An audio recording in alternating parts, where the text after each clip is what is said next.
여러분, 몸, 마음, 챙김이라는 말 다들 들어보셨죠? 근데 오늘 저희가 이 단어의 진짜 뜻을 한번 파헤쳐 볼 건데 아마 몸에 대한 여러분의 생각이 완전히 180도 바뀔지도 몰라요. 자, 준비되셨나요? 가만히 한번 생각해 보세요. 평소에 이게 내 몸이구나 하고 얼마나 자주 느끼시나요? 아마 뭐 어디가 아프거나 헬스장에서 땀 흘릴 때처럼 뭔가 특별한 일이 있을 때만 잠깐 의식하게 되죠. 근데 오늘 바로 그 익숙한 느낌을 뿌리부터 한번 흔들어 볼 거예요. 자, 눈을 감고 한번 상상해 보실래요? 아주 오래전 한 수행자가 공동묘지에 앉아 있어요. 그리고 그 앞에는 까마귀와 독수리, 들개들이 시신을 뜯어먹고 있는 장면이 펼쳐집니다. 어때요? 좀 충격적이죠? 아니 도대체 왜 이런 끔찍한 걸 보라고 한 걸까요? 이 이상해 보이는 수행법의 진짜 의미를 알려면요.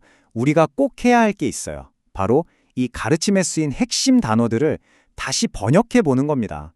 모든 비밀의 열쇠가 바로 그 단어들의 뿌리, 그 깊은 곳에 숨어 있거든요. 좋아요. 그럼 먼저 우리가 익숙하게 알고 있는 정의부터 한번 살펴볼까요? 흔히들 표준 번역이라고 부르는 거죠. 자, 이 수행법을 팔려 원어로는 까야 갖다 쌌디라고 해요. 보통은 몸에 대한 마음 챙김 아니면 몸 관찰 이렇게 번역되잖아요. 이 말을 들으면 딱 어떤 느낌이 드세요? 뭔가 몸이라는 이렇게 딱 정해진 하나의 덩어리, 어떤 사물을 내가 이렇게 떨어져서 지켜보는 듯한 그런 느낌 들지 않으세요? 그런데 말이죠. 이 단어들의 진짜 뿌리를 캐고 또 캐서 들어가 보면 와, 이건 완전히 다른 세상의 이야기가 펼쳐져요. 우리가 지금껏 알고 있던 그 번역은 어쩌면 반쪽짜리 진실이었을지도 모릅니다. 자, 이제부터 진짜 분석 들어갑니다. 그냥 겉핥기식 번역 말고요. 단어의 가장 깊은 곳, 그 뿌리까지 내려가서 원래 의도가 뭐였는지 한번 파헤쳐 볼게요. 딱 2개의 팔리어 단어만 해부해 보면 됩니다. 첫 번째 단어는 바로 까웨아입니다. 우리가 보통 몸이라고 바로 번역해버리죠? 근데 이 단어의 원래 뿌리를 찾아가 보면 쌓아 올리다, 모으다 이런 뜻을 가진 치라는 말에서 왔어요. 그러니까 까웨의 진짜 느낌은 그냥 이 몸뚱이가 아니라 온갖 것들이 모이고 쌓여서 만들어진 하나의 덩어리, 집합체 같은 뉘앙스가 훨씬 강한 거죠. 자, 두 번째 단어는 싸띠예요. 이건 정말 많이 들어보셨을 거예요. 마음 챙김, 알아차림 이렇게요. 근데 이것도 뿌리를 파보면 싸르라는 말에서 왔는데 이게 원래 뜻이 기억하다 또는 흐르다예요. 그러니까 가만히 앉아서 그렇구나 하고 알아차리는 수동적인 게 아니라 계속해서 기억해내고 잊지 않으려는 아주 역동적인 과정이라는 거죠. 그럼 이제 이 두 조각을 합쳐볼까요? 까야가따 싸띠. 이걸 새롭게 번역하면 어떻게 될까요? 단순히 몸을 관찰하는 것이 아니에요. 그게 아니라 이 온갖 것들이 모여있는 집합체 안에서 기억이 끊임없이 흐르게 하는 것. 와, 완전히 다른 그림이 그려지지 않나요? 멈춰있는 관찰이 아니라 살아 움직이는 과정으로 의미가 확 바뀌는 거예요. 자, 그럼 이 새로운 안경을 쓰고 우리가 맨 처음에 봤던 그 충격적인 장면으로 다시 돌아가 보겠습니다.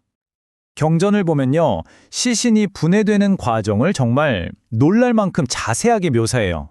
몸이 붓고 동물들이 와서 뜯어먹고 그러다 뼈만 남고 결국엔 그 뼈마저 흩어져서 먼지가 되는 그 모든 과정이요. 이게 그냥 징그러워하고 혐오감을 느끼라는 게 아니에요.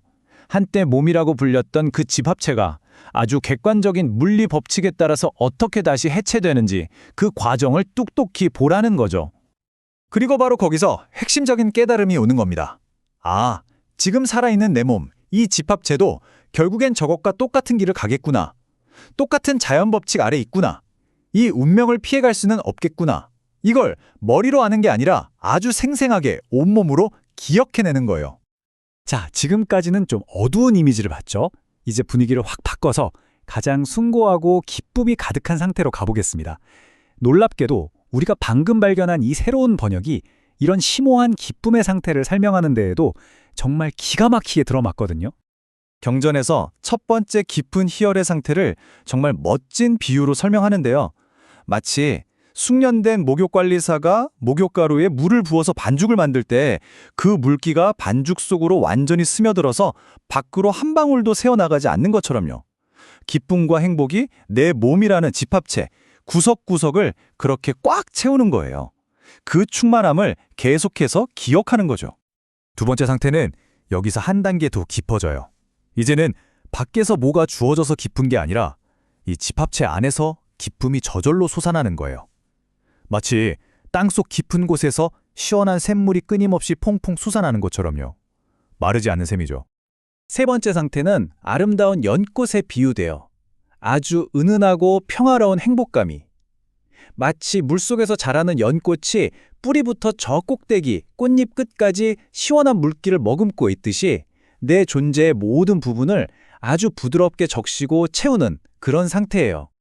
그리고 마지막 네 번째 상태입니다.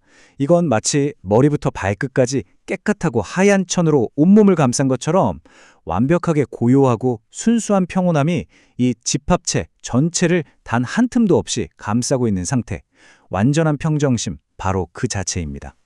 자, 그럼 이제 마지막으로 그래서 이 번역의 차이가 뭐 그리 대단한데 하는 질문에 답을 해볼 시간입니다. 이 관점의 변화가 우리 삶에 대체 어떤 실질적인 변화를 가져올 수 있을까요? 경전에서는 정말 강력한 비유로 이 차이를 보여줘요. 이 기억이 없을 때 우리 몸은 어떠냐? 진흙탕 속에 가라앉는 무거운 돌멩이 같고 불을 붙이려 해도 절대 붙지 않는 젖은 장작 같대요. 반면에 이 기억이 생생하게 살아있을 때는요. 웬만한 충격에도 끄떡없는 물이 가득 찬 항아리 같고 불씨만 갖다 대면 활활 타오르는 바싹 마른 장작 같아지는 거죠. 이 작은 차이가 우리의 모든 잠재력을 바꿔놓는 겁니다. 오늘의 긴 이야기를 딱 한 문장으로 정리하면서 질문을 하나 던져볼게요. 만약 여러분의 몸이 여러분이 소유한 하나의 물건이 아니라 수많은 것들이 끊임없이 모였다 흩어지는 하나의 살아있는 과정 그 자체라면 여러분의 삶은 어떻게 달라질까요? 한번 깊이 생각해 보시면 좋겠습니다.